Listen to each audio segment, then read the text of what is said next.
In this video, I'd like to spend just a second talking about natural law and Catholic social teaching. It's something that we'll see a lot as we investigate Catholic social teaching.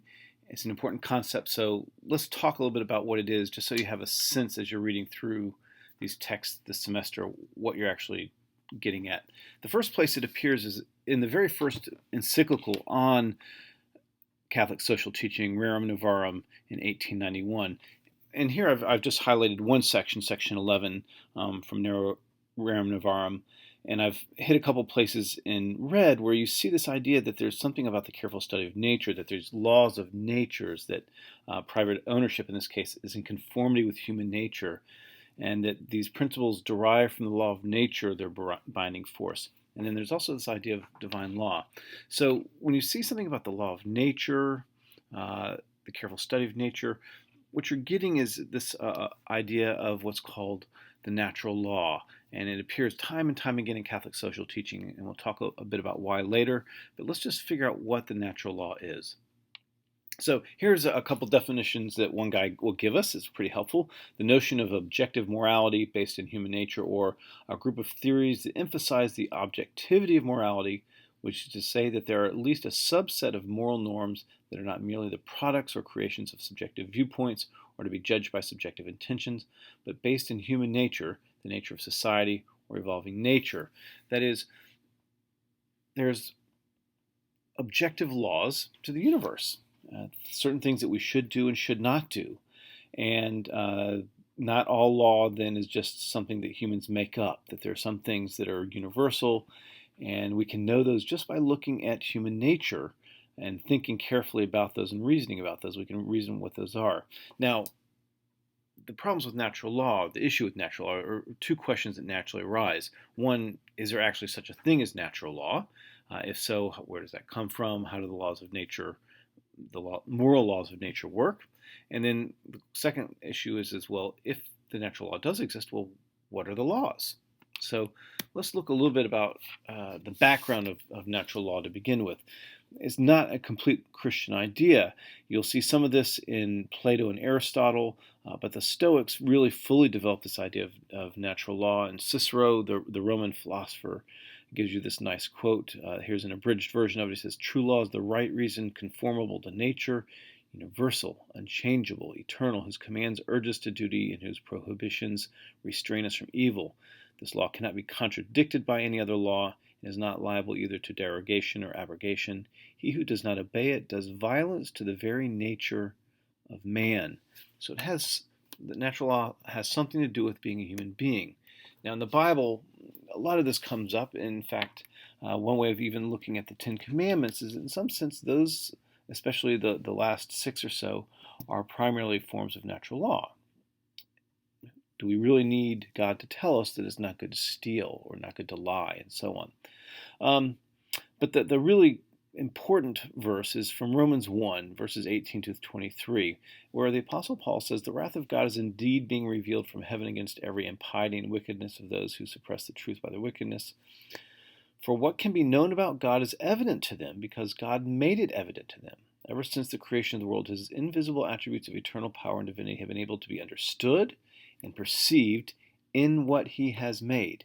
As a result, they have no excuse, for although they knew God, they did not accord him glory as God or give him thanks. Instead, they became vain in their reasoning, and their senseless minds were darkened. When claiming to be wise, they became fools and exchanged the glory of the immortal God for the likeness of an image of mortal men, or birds, or four-legged animals, or of snakes."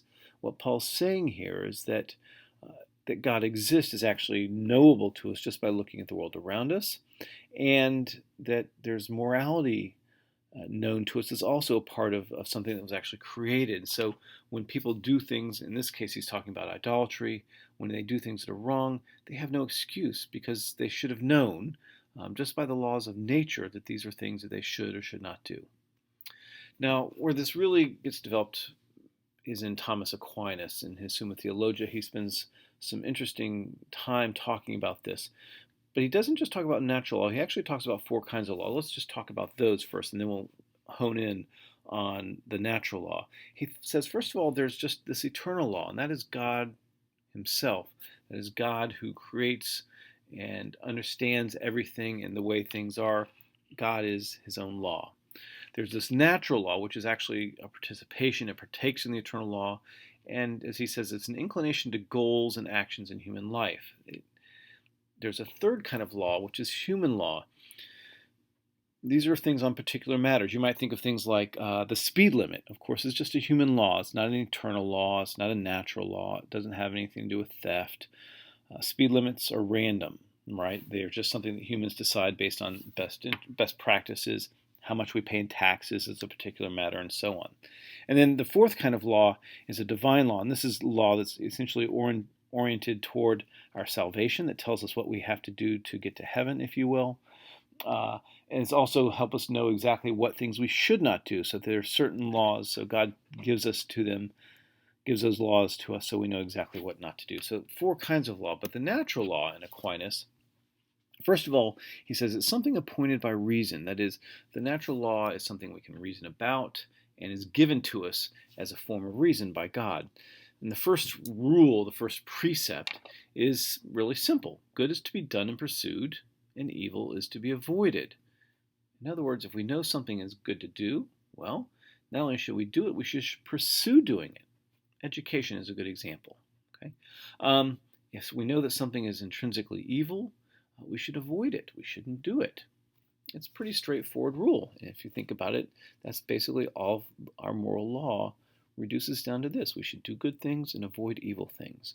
Now, for human beings, the natural law applies to us as human beings. He thinks human beings are ordered, we're designed, we're goal-oriented to certain kinds of goods. And he thinks there are actually 3 levels.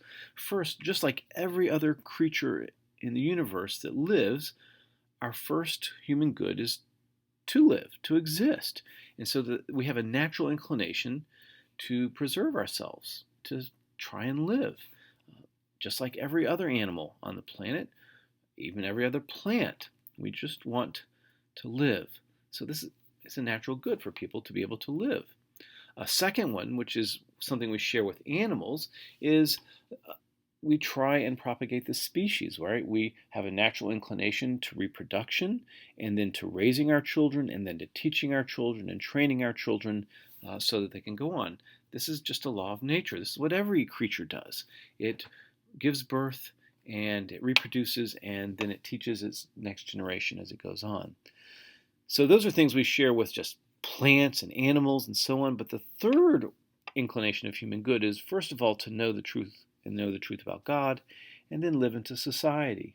That is, human beings are naturally inclined to be social animals. We live with each other. We raise our children together in families. We live in villages and cities and towns and countries and so on. And this is just what it means to be a human being. Human beings are social animals. So the natural law accounts for all 3 of those things. Particularly this idea of living in society is important because it means that we have obligations to people around us. It's not an individualistic way of looking at human beings. Human beings aren't only individualistic. We have some sort of social obligations. So the challenge of natural law is that we get these nice general precepts, but how do we actually apply them? This is where the real discussion comes in. Is something that we say really just a human law, like the speed limit, or is it something that's a natural law that just has something to do with being a human being? Another challenge, of course, is that we're bad moral reasoners. It's one thing to say that we want to pursue good things, but what if you think that getting high or taking drugs is a good thing? If you think that's the case, you might be a bad moral reasoner, and so that might be a bit of a problem. A third issue is that sin obscures our understanding of the good. This actually kind of relates to the last issue, but we can sometimes, as we all know, justify and reason our way to bad things because we want them. And so this is actually another one of the problems. Now, that may sound like maybe we shouldn't use a natural law, but there's actually some really important modern applications. After the Holocaust, the world wanted to put on trial those people who were in charge of the death camps. But the argument of the Nazis was, well, everything we did was legal by the laws of Germany. We didn't break any laws. We were just following the laws. And so what you see in the Nuremberg trials is people saying, no, there's a natural law that actually is more important than the laws of any nation. And if you think that it's right to kill 6 million people, you violated the natural law quite a bit. And so natural law arguments were used in Nuremberg. Another is the American Civil Rights Movement. Martin Luther King, who was actually well steeped in Aquinas and Augustine and others, said, no, it's a law of nature that all human beings should be treated right and have the opportunity to teach and to learn. And these Jim Crow laws are just human laws, and in fact, they're immoral human laws because they run up against the natural law. So Martin Luther King uses natural law quite a bit. And then you'll also see it in Catholic social teaching from the very beginning. So why does the Catholic social teaching use natural law? Well, one, the audience isn't just those in the Catholic Church. They want to reach beyond the Catholic Church to people who are also thinking about social issues and so on. And so they want to use a form of reasoning, a form of moral reasoning that's open to people beyond just what's given in divine law. Second, in the Catholic Church, there's a relationship between faith and reason where the two are mutually reinforcing and help us understand things better. So the Catholic Church thinks that when it's making arguments for the kind of moral life that we need to live in community, that these are available to everyone who knows how to reason morally just based on the natural law. And then third, the Catholic Church is always reaching out to people of goodwill. And so the church, you'll see this in several of the encyclicals, the popes say, I'm writing this not just for Catholics, but for people of goodwill. So people who want to think about a moral society can rely on natural law. They don't have to rely on revelation, on what's given in Scripture or Bible. They can actually just look at human nature and think about what are the goods that belong to human beings. So these are some of the basic ideas of Catholic social teaching and the natural law. I just want to give you an overview because it comes up time and time again, and I hope this has been helpful to your understanding.